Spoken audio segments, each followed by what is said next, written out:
네, 소셜방송 시청자 여러분 안녕하십니까? 위키트리의 송기영 기자입니다. 오늘은 박경신 교수님을 모시고 방송심의 및 인터넷 심의 규정 개정 어떻게 돼야 하나 라는 주제로 이야기를 나눠보도록 하겠습니다.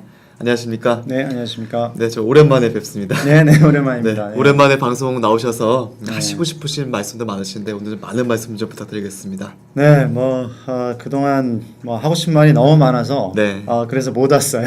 네. 다른 데서 그 얘기들을 막 하다 보니까 네. 여기 와서 할 얘기를 정리를 못 해가지고 네, 네. 알겠습니다. 차차 또 기회가 닿는 대로 네. 그동안 못했던 얘기들은 또 이 시간 네. 그 다음 회나 이런 때 또 정리되는 대로 말씀드리도록 하겠습니다. 네, 오늘 많은 말씀 부탁드립니다. 네. 오늘 주제가 방송 심의하고 인터넷 심의 규정 이것을 개정하는 문제를 어떻게 볼 것인가 이 문제인데요. 그 개정 문제에 대해서 어떤 지적들이 제기되고 있고 또 그리고 이에 대한 쟁점은 무엇인지 여기에 대해서 자세한 말씀 우선 부탁드리겠습니다. 네. 혹시 최고다 이순신이라는 드라마 보신 분들 있는지 모르겠습니다. 네, 보셨어요? 가수 아이유 씨가 나오는 거죠? 예, 그렇습니다. 네네, 봤습니다. 네. 아이유가 나와서 보신 건가요? 네, 저 좋아합니다. 그래요? 네. 거기 보면 이제 사실 저는 그 심의할 때 외에는 본 적이 없는데 네. 그 주인공 이름이 이제 이순신인데 네, 그렇습니다. 네. 주인공 이름이 이순신인 것을 극 내에서 네. 풍자하면서 조롱하는 얘기가 나옵니다. 네.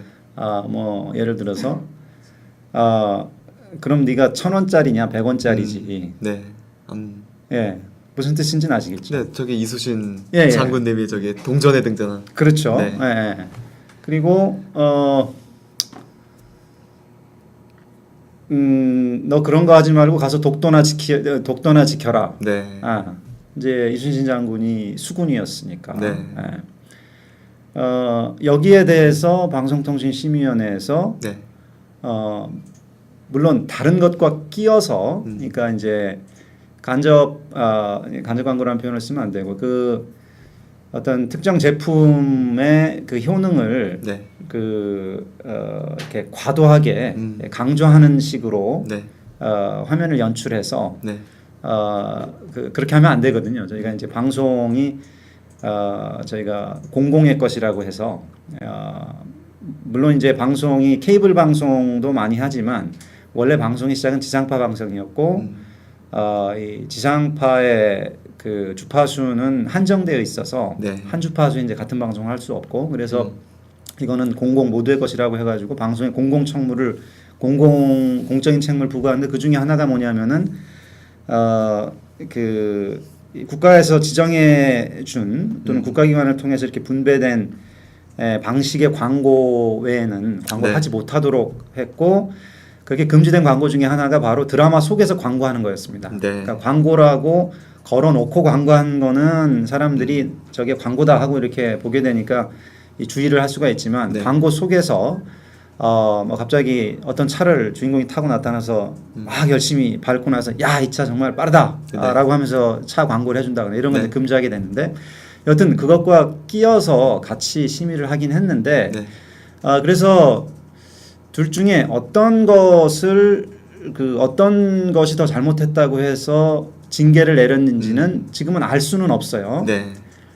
왜냐하면은 그 두 가지를 한꺼번에 놓고 각 위원들이 나는 경고, 나는 주의가 그 밑에 있고요. 네. 나는 권고, 경고주의, 권고, 그다음에 이제 의견 제시, 문제 없음, 이제 이런 식으로 네. 그냥 투표를 하기 때문에 알 수는 없는데 어찌됐든 그런 극 내에서 그런 대사가 나왔다는 이유로 네. 이 품위, 이 방송의 품위를 손상했다는 이유로 중징계를 요구하는 네. 의원들이 있었습니다. 네. 제가 보기에는 거기서 그 광고 효과 문제가 없었다고 할지라도 네. 틀림없이 징계가 되었을 사안이라고 보고 네. 저는 그래서 이제 그걸 분리해서 심의를 해야 한다. 왜냐하면은 이렇게 그냥 심의가 되면 무엇 때문에 징계가 됐는지 알 수가 없는데 어찌됐든 결과적으로는 어떻게 됐냐면 최고다 이순신에서 그 이순신이라는 이름의 네. 인물한테 뭐 네가 1,000원짜리지 100원짜리냐 이런 대사들이 품위 위반이라고 해가지고 네. 중징계를 받게 되는 그런 사례가 있었습니다. 네. 그런데 이번에 이제 이런 심의의 기준이 되는 심의 규정이 아주 오랜만에 네. 이제 개정이 됩니다. 개정이 어떤 방향으로 되는 건가요? 그래서 그 방향을 이제 말씀드리려고 하는 건데요. 네. 최고다 이순신 때는 아무리 그 이순신이지만 과거의 그런 역사적인 인물 위인들을 그 풍자하고 네. 희화하고 이러는 거는 뭐 많은 문학 예술 작품에서 뭐 네. 있어왔던 일이고 이런 것이 뭐 방송의 품위를 손상한다라고 할 수 있겠냐. 근데 그런 반론이 있었죠. 네. 뭐 예를 들어서 영화 황산벌 보셨습니까? 네, 봤습니다. 네. 평양성 보셨습니까? 평양선 못 봤습니다. 네. 그럼 황산벌에서 보면 네. 거기 이제 뭐 김유신 장군, 네. 계백 장군 나오는데 뭐 그분들에 대해서 뭐 더 존경심이 우러났나요? 어떻게 보셨어요? 그냥 재밌게 봤는데. 재밌게 네. 봤죠. 어떤 부분이 네. 재밌으셨어요? 그냥 뭐 저 근엄하시고 네. 항상 뭐 미인이셔서 뭐 이렇게 엄숙하시고 이랬지 않았는데 좀 네. 인간적인 면모도 있으시고 저희가 위인전에서 보지 못했던 네. 그런 면도 이제 영화에서 연출이 되니까 오히려 그런 면이 뭐 풍자긴 하지만 재미있고 또 뭐 어떻게 보면 미인분들도 이런 면이 있구나 이런 생각도 좀 되더라고요. 그러니까 가장 인간적인 면을 보여준 게 이제 사투리를 이제 서로 그 욕설을 하면서 네. 이제 각 지역의 사투리로 욕설을 하는 게 이제 그대로 네. 이 영화에 그려지고 그래서 이제 그런 것들을 우리는 이게 뭐 그것이 텔레비전 방송을 탄다고 해가지고 네. 그게 어떤 뭐 김유신이나 계백 장군에 대한 어떤 이 국민들의 네. 어떤 존경심을 훼손한다, 폄하한다 이렇게 생각 안 하잖아요. 네, 그렇습니다. 근데 이제 그런 것들도 이제 아주 쉽게 징계될 수 있는 이제 그런 규정이 만들어집니다. 바로 이제 그 민족의 존엄성이라는 규정입니다. 네. 그래서 보면 일반적으로 잘 알려진 사건이나 네. 위인을 왜곡하여 네. 뭐 조롱하거나 희화화하는 경우 징계 대상이 되는 겁니다. 즉 뭐냐면 그 전에는 딱 그런 규정이 없어가지고 네. 뭐 이제 최고다 이순신 같은 거 이제 징계하려고 해도 사실 마땅한 조항이 없었고 네. 징계하려면 이제 논란이 되고 그랬는데 이제 그 징계를 아주 손쉽게 할 수 있는 그런 조항이 만들어지는 거죠. 법률적으로 이제 개정안이 이제 통과가 된다면 이제 최고다 이순신 이런 이 역사 속 인물을 희화화하는 이런 드라마나 영화 같은 거에 대한 징계가 이제 단순히 이제 이 드라마뿐만 아니라 또 다시 또 다른 뭐 드라마의 경우도 이제 나올 수도 있겠군요. 그렇죠. 이제 그 여튼 사극에서 뭐 좀 코믹한 네. 그런 방식의 표현법은 거의 이제 뭐 금지된다고 봐야 하고 그리고 이제 더 좀 문제가 되는 것은 아직도 그 역사적인 평가가 엇갈리고 있는 네. 그 현대사와 현대사 속의 인물들 네. 에 대한 방송을 어떻게 할 거냐의 문제입니다. 네. 네. 예를 들어서 일반적으로 인식된 역사적 사실 또는 위인이 도대체 누가 어떤 사람들이 그런 위인들일까요? 글쎄요. 네. 우선 그런 평가들이 엇갈리는 사람들이 있죠. 네. 자, 예를 들어서 히틀러는 위인입니까 아닙니까? 그거는 이제 명백히 위인이 아니죠. 네, 위인은 아닌데 예를 들어서 뭐 그 시대의 뭐 중요한 인물을 네. 거론한다고 하면 히틀러 같은 사람이 나올까요, 안 나올까요? 나올 수도 있겠죠. 당연히 나와야 되겠죠. 네. 예, 예. 김일성 같은 사람이 나올까요, 안 나올까요? 시대의 중요한 인물로서 네. 나올 수 있겠지만 그 나올 수 사람을 있겠죠. 위인으로 보일지 말지는 굉장히 또 논쟁거리가 될 것 같아요. 그렇죠. 네. 그리고 이제 더 가깝게 이제 보자면 네. 뭐 이승만 대통령 그렇죠. 네. 또는 이제 박정희 대통령 네. 같은 경우 위인일까요, 아닐까요? 그것도 이제 평가가 엇갈릴 것 같아요. 제가 또 말씀 들어보니까 네네. 저기 이승만 대통령, 박정희 대통령 못지않게 최근에 그 백선엽 장군 문제도 굉장히 그렇죠. 그 인물로 봐야 되는지 아니면 네, 그렇게 네. 하고 이것도 논쟁이 좀 있더라고요. 백선엽 장군은 친일파로 네. 분류가 되는, 그러니까 친일 인명사전에 그 관동 자, 이름이 정확히 기억 안 납니다만은 네. 이 일본군의 이 관동의 부서 네. 거기서 이제 주로 했던 일이 그 독립군 네. 토벌하는 네.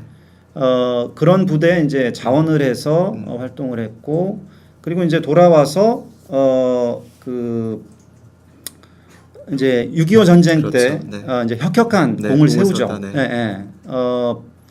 그 아주 영웅으로 떠받들여졌고, 근데 거기에 대해서 백선엽에 대해서 어떻다라는 어떤 평가, 네. 전체적인 평가가 서로 엇갈릴 수 있단 말이죠. 네. 예, 예.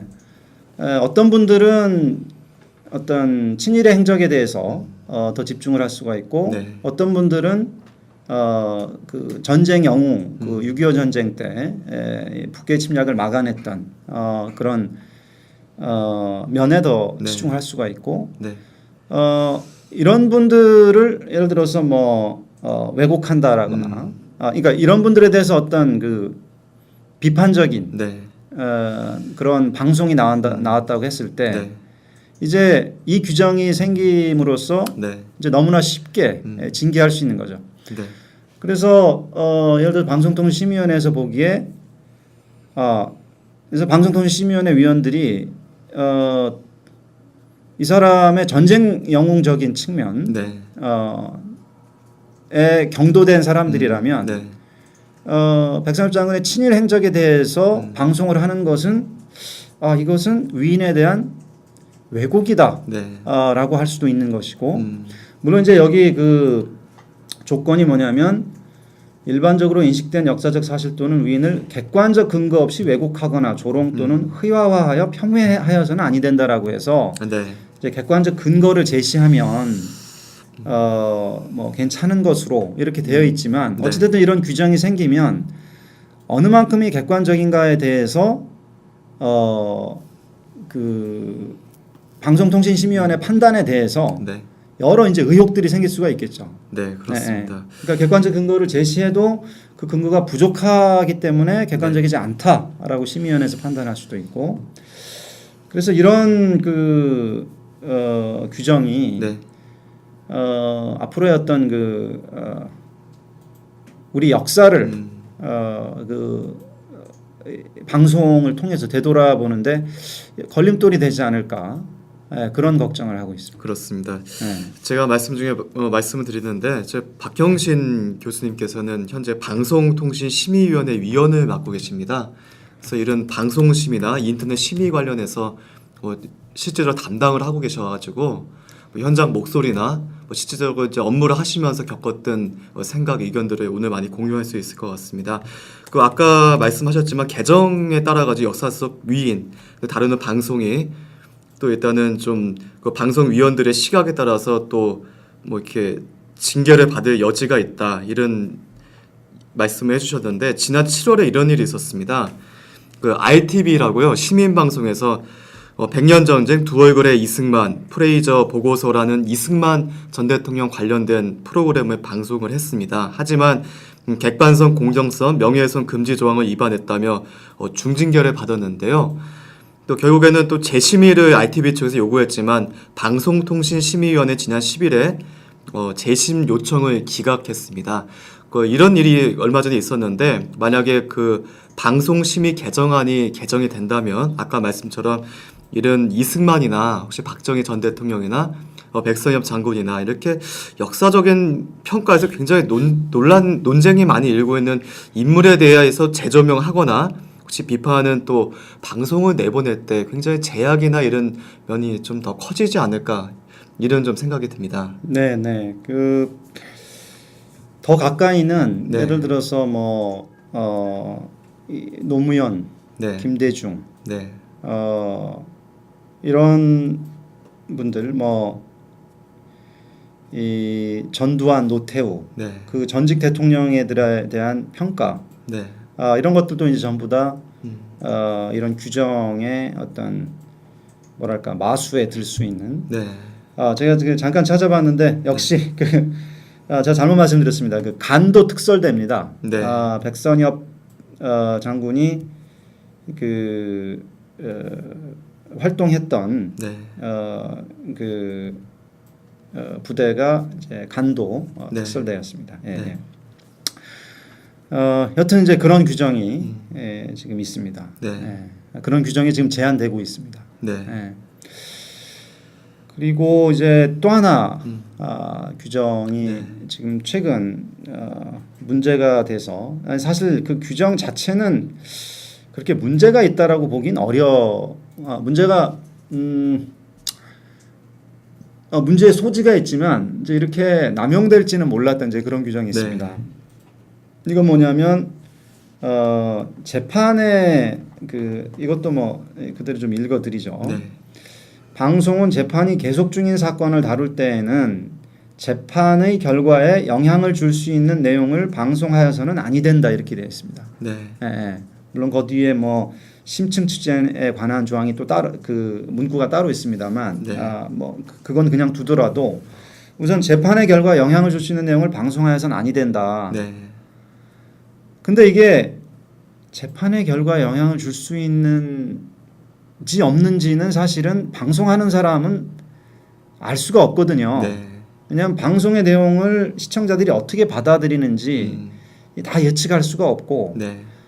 그리고 그 방송을 보고 거기에 대해서 어떤 사회적 개인적인 반응들이 어떻게 나타날지 또 알 수가 없습니다. 네. 방송을 보고 피의자가 갑자기 피고했던 사람이 갑자기 자백을 할 수도 있고 네. 방송을 보고 나왔던 증인이 자기 증언을 번복할 수도 있는 거고 네.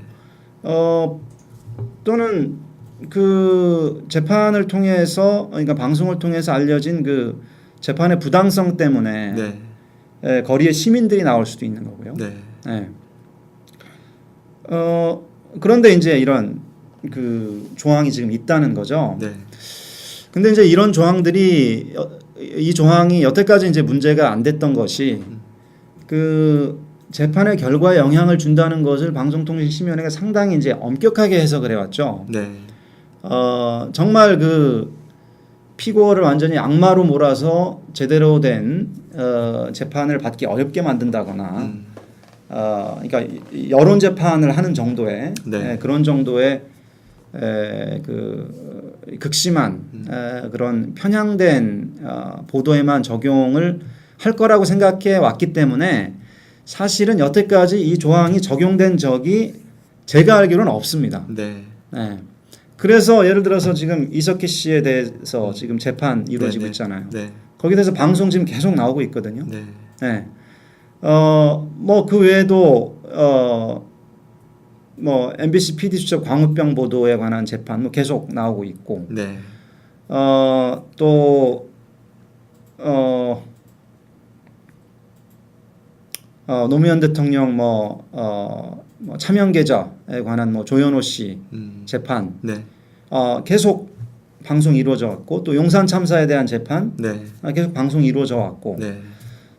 그래서 방송에 있는 내용을 그대로 그러니까 재판에 있었던 내용을 그대로 보도하고 그리고 이 재판에 대한 사람들의 어떤 반응 이런 것들 네. 보도하고 자연스럽게 해왔단 말입니다. 그런데 이제 그렇게 문제가 없었던 조항을 이제 최근에 방송통신심의위원회에서 이제 어떻게 이용을 했냐면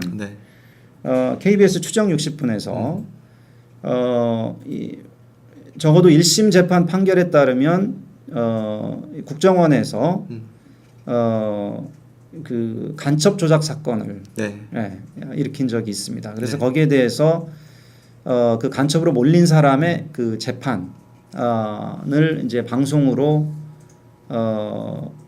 그 준비를 하고 있었고요. 네.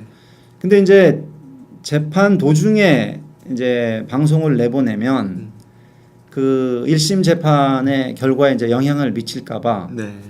1심에서 이제 무죄가 선고가 됩니다. 네. 그러니까 그 결국에 간첩이 아니었다라는 네. 이제 그런 판결이 나오게 되는데 그래서 바로 그 다음에 무죄 판결 나오고 이제 KBS에서 방송을 해요. 네. 근데 방송 내용이 뭐냐면 이제 검찰에서 제시했던 어떤 유죄 증거들이 실제로 맞는지 스스로 네. 방송 PD들이 이렇게 하나씩 이제 맞춰보는 거죠. 맞춰봤는데 이것도 검찰에서 얘기한 거가 다르고 저것도 검찰에서 얘기한 거 다르고 네. 그냥 이제 다르다는 얘기를 이제 쭉 나열을 한 네.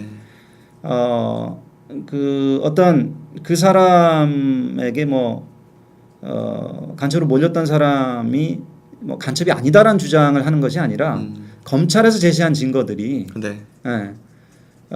이러저러한 허점이 있다라는 네. 걸 이제 방송을 한 건데 그거를 이제 방송통신심의위원회에서 역시 중징계를 내립니다. 네. 네, 그래서 뭐냐면 1심 판결은 끝났지만 검찰에서 항소를 했기 때문에 네. 항소심에 영향을 줄 수가 있다라고 해가지고 역시 중징계를 내립니다. 네. 근데 이것 때문에 지금 이 방송하시는 분들 대부분 이건 뭐 정치적 성향과 관련 없이 네. 매우 분노하고 있죠. 근데 이런 식으로 하게 되면 뭐 어떤 쟁점 사안이든지 간에 네. 재판이 걸리면 그럼 거기에 대해서 보도 못 하는 거냐 이렇게 돼 버리거든요. 그게 말씀 들어보니까 그 재판까지 갈 정도의 그 사회 현안이면 굉장히 또 첨예한 또 쟁점이 오가고 또 사회의 좀 핫 이슈가 아니겠습니까? 그렇죠. 근데 그런 이슈를 언론사에서 보도를 못하면 결국에는 이 사회 비판적인 감시 기능의 언론의 통제를 받는 게 아닌가 좀 그런 문제가 생길 것 같아요. 맞습니다. 네. 이제 예를 들어서 뭐 4대강에 대한 재판이 네. 아니 뭐 방송 자신에 대한 재판도 있었죠. 예를 들어서 미디어법 이제 날치기에 네. 대한 헌법재판소 네. 그 심의가 권한쟁의 그 소송이 있었는데 그럼 그 권한쟁의 재판에 대해서 그러면 방송을 못 하는 거냐?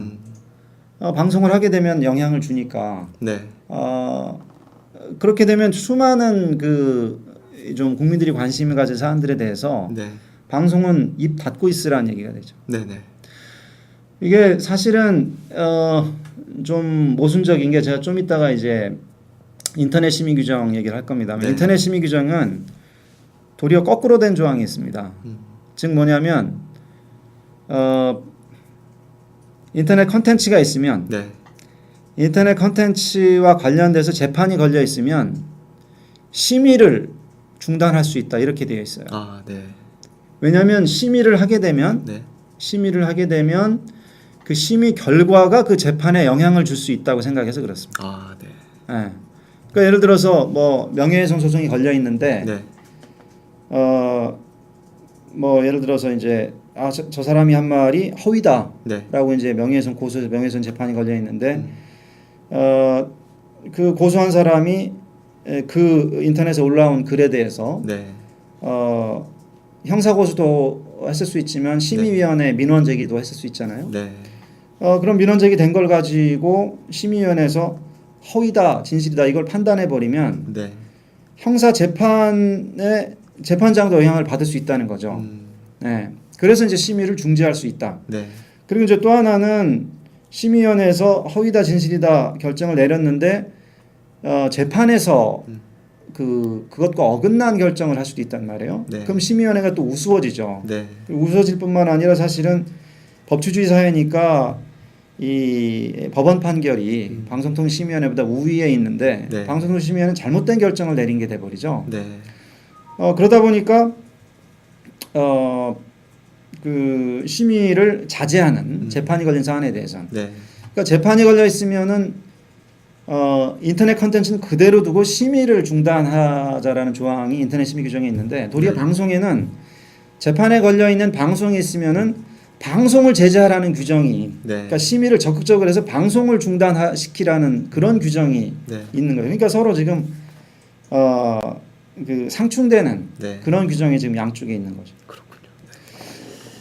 그 방송에 이렇게 그 재판에 대한 방송을 이렇게 하지 못하도록 하면은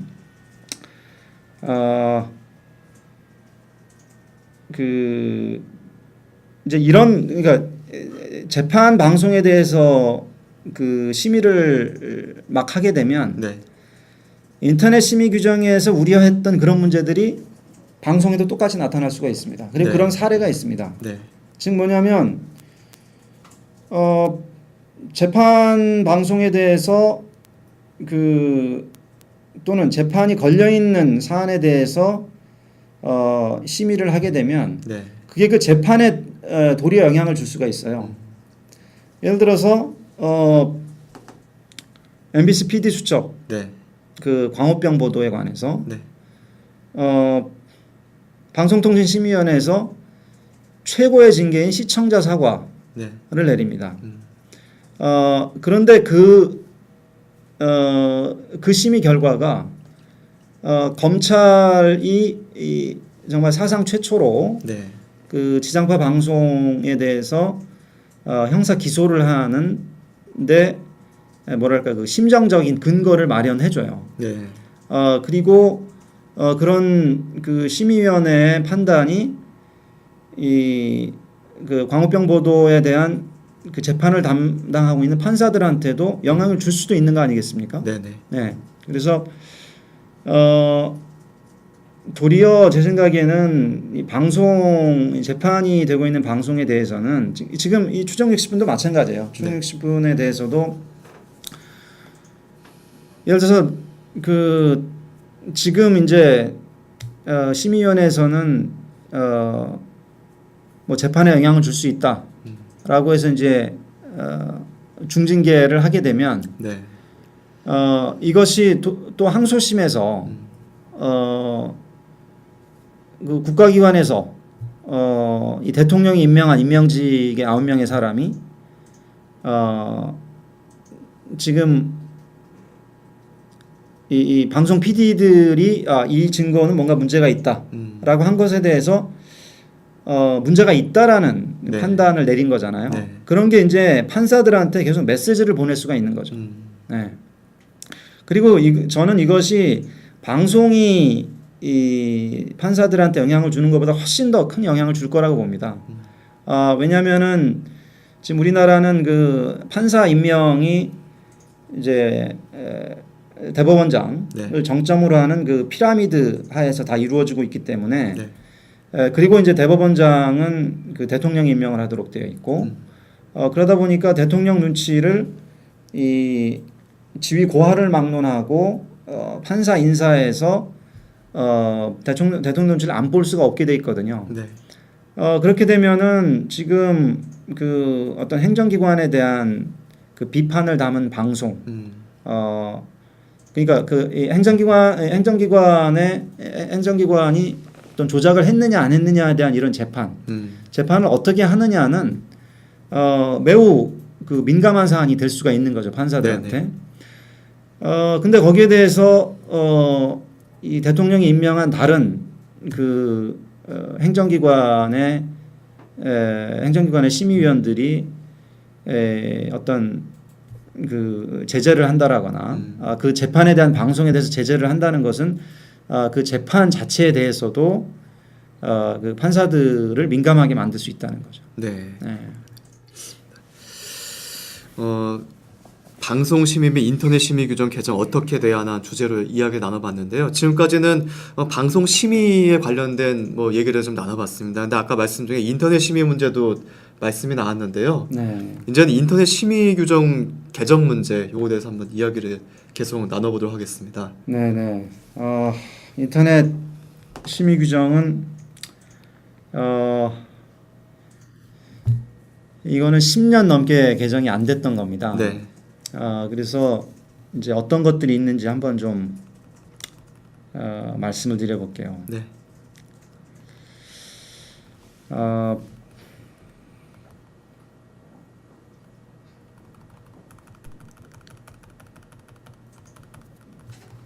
뭐 제일 좀 저기 한 걸 말씀드리면 학교 교육 등 교육을 왜곡하여 현저히 교육 기풍을 해하는 내용. 네.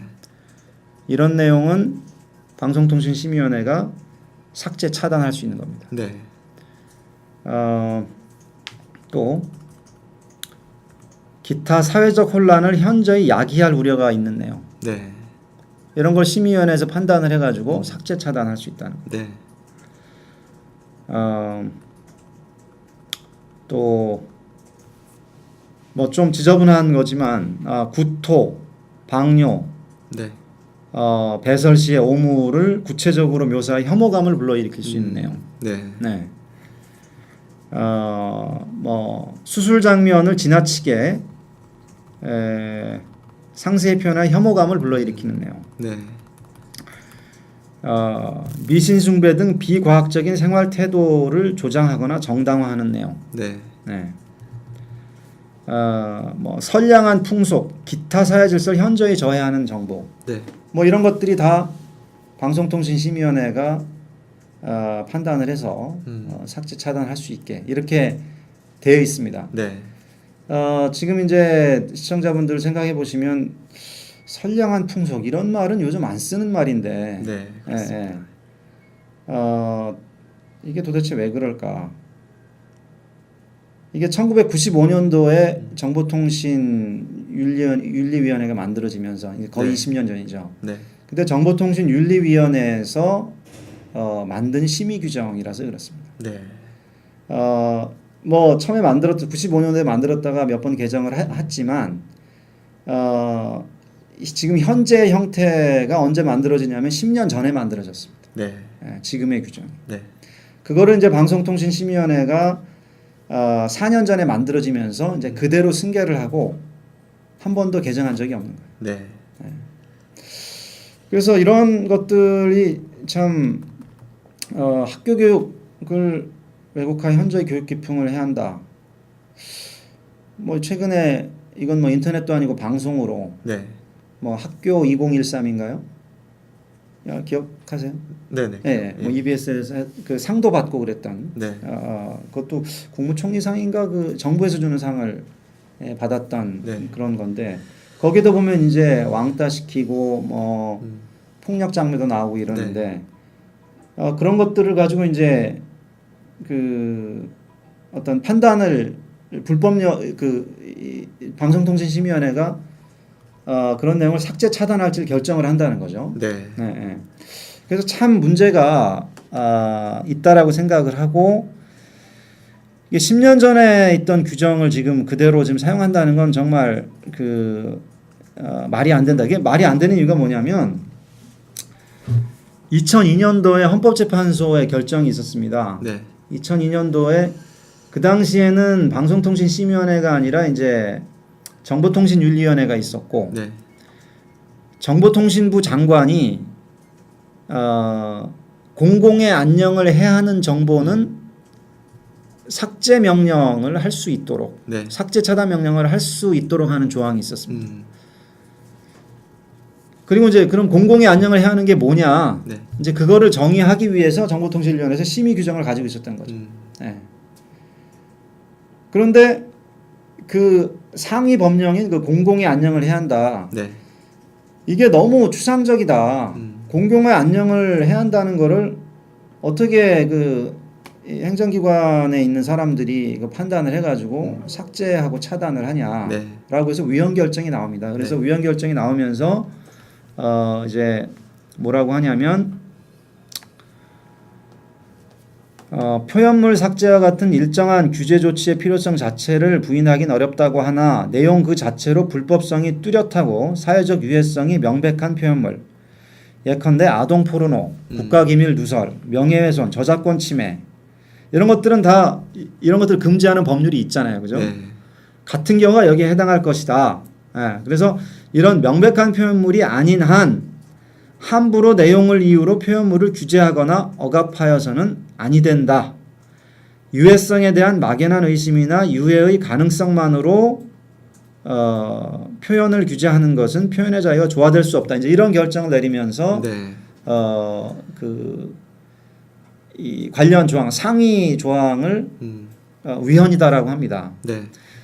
그럼 생각해 보세요. 상위 법률에 공공의 안녕이라고 돼 있고, 그래서 공공의 안녕이 무엇인지 정의하기 위해서 이제 심의 규정을 만들었는데, 네. 공공의 안녕을 해야 하는 정보는 삭제 차단할 수 있다는 상위 법령이 위헌이 돼서 무효가 돼 버리면 하위 법령은 바뀌어야 되겠습니까? 그냥 있어도 되겠습니까? 상위 법령이 이게 무효가 돼 버렸는데 개정이 돼야 되냐? 당연히 개정돼야 네. 되겠죠. 그때 개정을 안 했어요. 그때 그 법이 위헌이 되면서 지금의 정보통신망법이라는 게 만들어집니다. 네. 그래서 정보통신망법이 만들어지면서 이제 구체적으로 헌재에서 이제 뭐 아동 포르노, 국가기밀누설, 명예훼손, 저작권 침해 이 얘기를 하잖아요. 네. 그래서 법 조문에다가 정보통신망법에다가 일일이 명예훼손, 국가기밀누설, 뭐 저기 타인의 권리 침해, 그 음란한 정보 네. 이런 것들 다 일일이 이제 기재를 하고 네. 그런 것을 그리고 이제 사회적 이제 아동 포르노 국가기밀 누설 이런 것도 그냥 예시였고 다른 것도 있을 수가 있으니까 다른 사회적 유해성이 명백한 표현물들을 포괄하기 위해서 범죄를 목적으로 하거나 범죄를 네. 교사 방조하는 정보는 역시 삭제 차단할 수 있다. 이제 이렇게 법을 바꿨어요. 네. 그렇게 새로운 법을 바꿨는데 이 심의 규정은 바꿨을까요? 뭐 개정했을까요? 안 했을까요? 안 했나요 혹시? 예. 네. 안 해서 제가 지금 여기서 말씀드린 거죠. 예. 네. 그때도 또 안 했습니다. 예. 그렇게 하고 이제 2012년도에 방송통신심의위원회에서 이제 그 심의 규정을 안 바꾸고 계속 이런 10여 년 전에 어떤 심의 규정을 가지고 심의를 하게 되니까 네. 예를 들어서 이제 뭐 이런 심의를 하게 되는 거죠. 그 트위터 계정 중에 네. 뭐 EMB18NOMA, 네네. 예, EMB18 숫자 18 네. 영어로 NOMA라는 계정이 있었습니다. 네. 이제 대통령에 대한 욕설로 들릴 수 있는 이제 트위터 계정인데 그거 방송통신심의에서 차단했거든요. 네. 그 대부분의 분들이 그 차단한 이유가 이 대통령에 대한 그러니까 대통령을 모욕해서 네. 한 것으로 생각하고 계실 거예요. 네. 그렇게 안 돼 있습니다. 왜냐하면은 이게 누군가의 모욕적이라고 해서 삭제 차단하는 차단할 법적 권한이 저희가 없거든요. 네. 그 모욕 당한 사람이 내가 모욕 당해서 이거 견딜 수 없다라고 민원을 제기해야 네.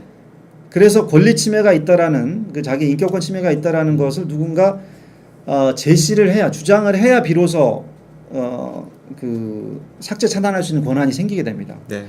근데 그 EMB 18로마 개정에 대해서 당시 그 EMB 대통령이 네. 나 이게 모욕적이다라는 표시를 안 했거든요. 그래서 뭘로 지웠냐면 이제 어떤 규정으로 지웠냐면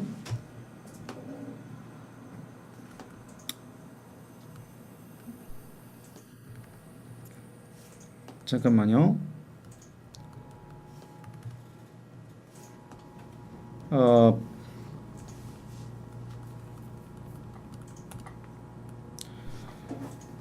과도한 욕설 등으로 혐오감 또는 불쾌감을 주는 내용. 네. 네. 그러니까 누군가 권리를 침해한 게 아니라 제3자가 보시기에 그냥 불쾌하다. 네. 그래서 그 트위터 계정에 대해서도 저는 이제 어떤 주장을 했냐면 이거는 욕설을 소리 나는 대로 쓴 거기 때문에 네. 이명박 대통령이 문제 제기를 하면 네. 모욕주 위반이기 때문에 이건 불법 정보라고 볼 수 있으니까 그러면 우리가 차단할 수 있다. 근데 하지만 이명박 대통령이 가만히 있는 상황에서 네. 그냥 방송통신심의위원회 위원들이 보기에 안 좋다고 해가지고 삭제 차단할 수는 없다. 네. 근데 차단했거든요. 그래서 이제 이런 일들이 자꾸 벌어지니까 또 헌법소원이 제기가 됐죠. 네. 방송통신심의위원회 심의에 문제가 있다. 근데 거기에 대해서 2012년도에 이제 새로운 결정이 나옵니다. 2002년도에 한번 결정이 있었고 2012년도에 이제 어떤 결정이 있었냐면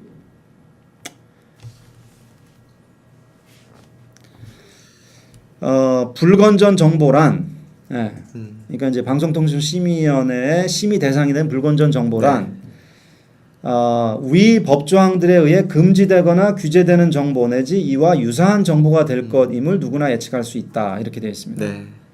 즉 뭐냐면 정보통신망법에서 금지되거나 이 불법이라는 거죠. 규제되는 네. 이런 정보나 그와 유사한 정보만 저희가 이제 삭제 차단할 수 있다는 거죠. 그런데 과연 현재 심의 규정은 그런 불법 정보 및 그와 유사한 것만을 네. 나열하고 있냐 하면 그렇지 않다는 거예요. 아까 말씀드린 것처럼 그냥 뭐 사회적 혼란은 현재 야기할 우려가 있다. 네. 사회적 혼란을 정말 야기할 수 있는 불법 정보라면 네. 뭔가 이미 법이 있죠. 사람들한테 뭐 그 사기를 친다라거나 네. 그러면은 뭐 사기죄가 있고요. 또 뭐 교육을 뭐 왜곡한다. 이런 내용에 대해서는 이건 어떤 정보가 있을까요? 그러니까 특별히 이 교육을 왜곡한다라는 거는 뭐 교육 기풍을 해야 한다. 네. 이건 특별히 불법 정보라고 할 만한 게 없거든요. 네. 그러니까 아까 이제 사회 질서를 해야 한다. 이제 이것도 사기죄 이런 게 있으니까 그 사기죄를 사기죄 일환으로 뭐 인터넷에 뭐 뿌린 정보 이런 것들 그냥 처벌하면 되는 것이지. 네. 그냥 사회 질서를 해야 하는 정보라고 해버리면 뭐가 사회 질서인지 알 수가 없는 거죠. 그러니까 이렇게 이런 경우에 이제 방송통신심의위원회에서 계속 명백히 무엇이 불법인지 잘 알려지지 않은 상황에서 네.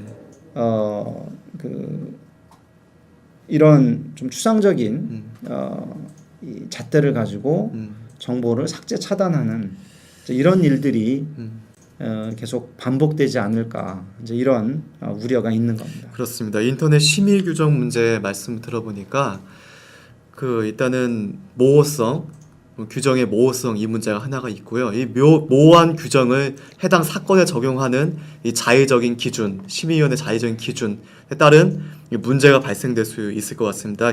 예전에 만들어진 인터넷이 발달되기 좀 이전이겠죠. 이전에 제정됐던 법안들이 별로 이렇게 바뀌지 않고 모호한 규정들이 계속 남아 있는 상태인 것 같습니다.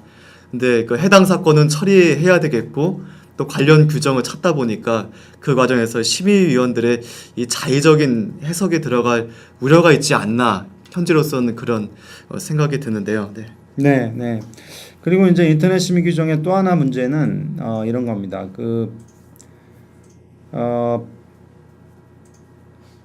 저희가 심의위원회에서 이제 소위 시정 요구라고 해가지고 네. 예를 들어서 심의를 해서 이게 불법 정보다라고 이제 결정을 내리면 시정 요구를 네. 어디에다 하냐면 예를 들어서 포탈에 정보가 떠 있다고 하면 그 포탈 국내 포탈에 떠 있다고 하면은 이제 국내 포탈에 저 정보를 지워달라라는 네. 이제 요구를 하고 외국 포탈에 떠 있다고 하면 외국 포탈은 뭐 관할이 없으니까 네. 어떻게 하냐면 외국 포털 한국 사람들이 외국 포털에 접속하려면 한국 통신사를 통해서 접속을 해야 되니까 네. 브로드밴드 회사나 이동통신사를 통해 접속해야 되니까 그 브로드밴드사들 한 8개, 10개 정도 있는데 거기 플러스 이동통신사 예. 3사 이렇게 합쳐서 거기에다 이제 포털에 외국 포털에 저 정보에 접속하려는 요청이 오면 그건 차단해라 네. 라는 이제 그런 시정 요구를 하게 됩니다. 근데 그렇게 되면 실제 그 글을 올린 사람은 네. 자기가 올린 정보가 지금 불법이라고 불법이라는 그런 판정을 받는데 전혀 그 심의에 참여할 수가 없습니다. 네. 자기 의견을 개진할 수가 없고 더 중요한 것은 그렇게 해서 결정이 내려진 다음에 자기 정보가 국내에서 차단되거나 또는 포털에서 삭제되더라도 네. 알 수가 없어요. 삭제 차단됐는지. 아, 네. 이게 비밀 검열 아닙니까? 그러니까 예를 들어서 뭐 사상 경찰 같은 게 있어서 도서관에 가가지고 네. 불온한 책들을 꺼내가지고 이 책은 불온하다 보지 마라 가져가는 게 아니라 네. 그냥 밤에 몰래 와가지고 그 책들을 그냥 없애는 거예요. 네. 어느 게 더 국민의 어떤 사상의 자유를 침해할까요? 비밀 검열과 공개된 검열과. 물론 비밀 검열이. 비밀 검열이죠. 네. 국민을 기만하는 거잖아요. 네. 그러니까 국민들한테는 이 지금 현재 보여지는 도서관 장서가 국가의 개입 없이 국민 너희들 스스로의 요구에 의해서 만들어진 네. 또는 전문가들의 견해가 순수하게 반영된 것인 것처럼 계속 느끼게 하는 거잖아요. 네. 네. 인터넷도 마찬가지죠. 인터넷도 도서관 같은 거 아니겠습니까? 정보가 필요하면 차 타고 가는 대신 걸어가서 뭐 하는 대신 컴퓨터를 통해서 정보통신망을 통해서 정보를 얻는 그런 장소란 말이에요. 네. 근데 거기서 정작 그 글을 올린 사람들은 전혀 모르게 이 정보들이 없어지고 있는 겁니다. 네. 네. 물론 이제 방송통신심의위원회 회의는 공개 회의를 해요. 네. 그래서 정말 사람들이 원하면 와서 방청을 할 수 있습니다. 음. 근데 하루에 뭐 2,000건씩 그러면 이제 1년이면은 한 10만 건이 됩니다. 네. 1년에 한 50번 하니까 네. 10만 건이나 되는 정보 10만 건이나 되는 정보가 삭제 또는 차단되는데 그걸 와가지고 방청해서 보고 있을 사람이 없잖아요. 네. 그러니까 정말 알려져야 되는 국민은 정말 이 무엇이 삭제 차단되는지 알아야 될 국민은 누구냐면 바로 삭제 차단된 정보를 올린 사람이겠죠. 네. 예. 그 사람이 제일 반론을 제시한다면 가장 효과적인 반론을 제시할 수 있을 테고 네. 그 검열이 제대로 이루어지고 있는지를 감시하더라도 그 사람이 제일 효과적으로 할 수 있겠죠. 네. 예. 그런데 지금 그 사람에 대해서는 글을 게시하거나 이런 사람에 대해서는 전혀 심의할 때 안 알려주는 거 말할 것도 없지만 심의한 이후에도 네. 삭제 차단을 했다라는 것을 안 알려주고 있습니다. 여기에 대해서 이제 방송통신위원회는 여태까지 이거는 법적으로 강제력이 있는 게 아니라 그냥 시정 요구라서 그런 거다라고 주장을 여태까지 해왔지만 네. 이미 그 법원 이제 고등법원 판결이었는데 방송통신심의위원회에서 이제 상고하면 대법원에서 질까봐 상고를 안 한 네. 그 판결인데 그 판결에서 이 시정 요구는 글을 올린 사람에 대한 처분으로 봐야 된다라고 합니다. 그런 판시가 있어요. 네. 이제 이거 뭐 법률적인 표현을 빌자 행정처분이라고 하는데 네. 행정처분은 일반적인 행정처분이 따라야 될 원칙들이 있습니다. 행정처분이라는 건 국가가 국민에 대해서 어떤 권리를 부여하거나 그러니까 권리를 제한하거나 의무를 부여하는 걸 이제 행정처분이라고 하는데 네. 그렇게 할 때는 반드시 미리 의견을 그 의무를 권리가 제한당하거나 의무가 부여되는 그 국민한테 미리 알려줘야 된다는 조항이 있어요. 네.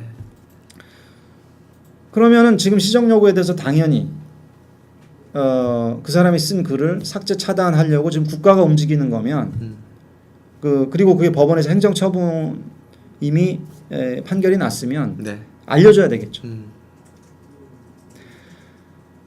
이게 이번 그 심의 규정 개정에 포함이 됐습니까? 아니요, 포함이 안 돼서 안 제가 됐어요. 지금 또 예. 여기에 온 거죠. 네. 네. 왜냐하면 제가 심의위원 2010년도에 2011년도에 시작을 해서 네. 지금 2년 동안 그 계속 주장해 왔던 것이 네. 심의에서 심의 규정을 개정해서 네. 네티즌에게 통지를 해야 한다. 네. 그 제 유명한 블로그 뭐 감히 유명하다고 말씀드릴 수 있습니다. 네, 저도 들어가 봤습니다. 네, 네. 그 검열자 일기에 보면 그런 것들 있지 않습니까? 네. 그 초등학생 우주과학자가 되고 싶어하는 초등학생이 그 로켓을 만들기 위해서 네. 뭐 흑색 화약을 가지고 추진력을 얻기 위해서 실험하는 그런 블로그 페이지가 있는데 네. 그거 저희가 그냥 삭제했습니다. 그 초등학생한테 알려주지도 않았어요. 네. 삭제했다는 거 알려주지도 않았어요. 네. 네.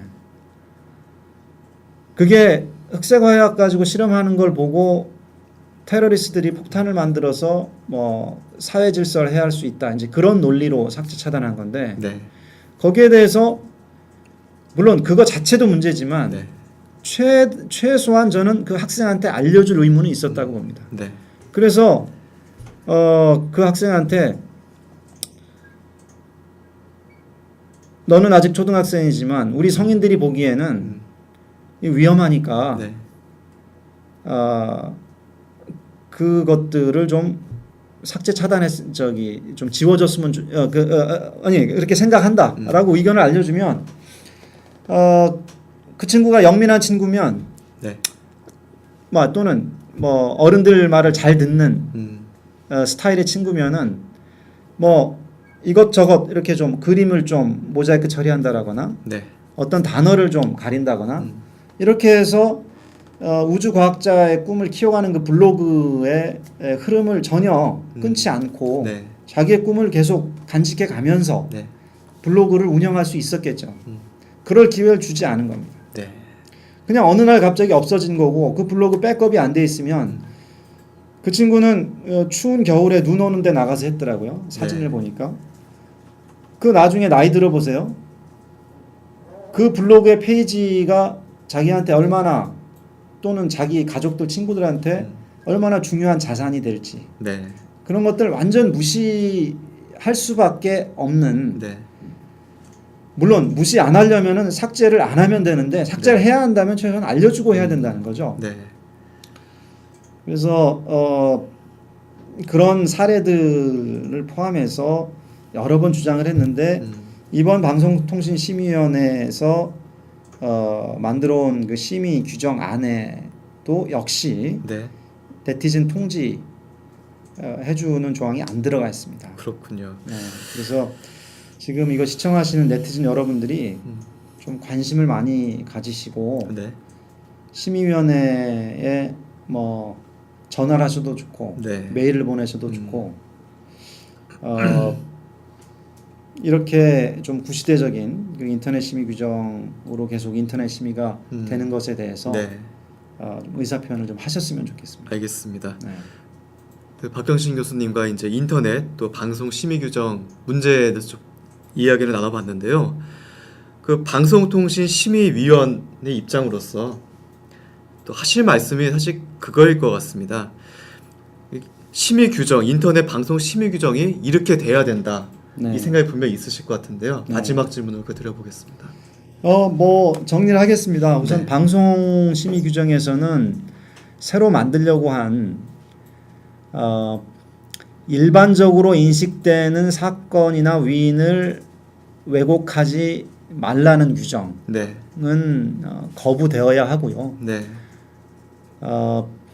역사에 대해서 사람들이 다양한 시각을 가질 수 있는데 네. 그 중에 한 가지 시각을 방송통신심의위원회가 옳다고 하면서 그것과 반대되는 시각의 방송들을 규제하는 그런 네. 근거로 작용할 가능성이 농후합니다. 네. 또 재판 중의 사건에 대해서 방송을 금지하고 있는 방송을 규제하고 있는 그 조항도 이번에 그 추정 60분에 대한 중징계에서 나타난 것처럼 그렇게 남용될 소지가 있다면 네. 또는 방송통신심의위원회에서 그렇게 이해를 하고 있다면 그 규정 역시 폐지되어야 마땅합니다. 네. 재판에 대해서 방송에 주는 영향보다 네. 재판에 대한 방송에 대한 심의가 그 재판에 네. 주는 영향이 훨씬 더 독소적이다라고 생각합니다. 네. 인터넷 심의에 대해서는 1995년도 그러니까 20년 전에 만들어진 기구가 만든 규정 네. 그리고 그 규정 자체도 10년 넘은 그 규정을 가지고 뭐 어떤 것이 선량한 풍속인지 네. 어떤 게 선량한 풍속인지 어떤 게 사회 질서인지 어떤 게 교육의 기풍인지 네. 이런 것들을 따져가지고 삭제 차단할 수 있는 근거를 마련해 놓은 이 인터넷 심의 규정을 최근 헌재 결정들에 부합하게 불법 정보와 그와 유사한 것으로 좀 정리하는 네. 제한하는 네. 그런 규정 개정이 필요하고요. 그리고 제발 네티즌의 글들을 삭제하고 차단할 때는 네. 좀 알려줬으면 좋겠습니다. 네. 네. 알겠습니다. 뭐 이렇게 정리를 할 수 있을 것 같습니다. 네. 네. 오늘 말씀 감사드리고요. 예. 예, 시청해주신 여러분도 고맙습니다. 다음 주에 뵙겠습니다.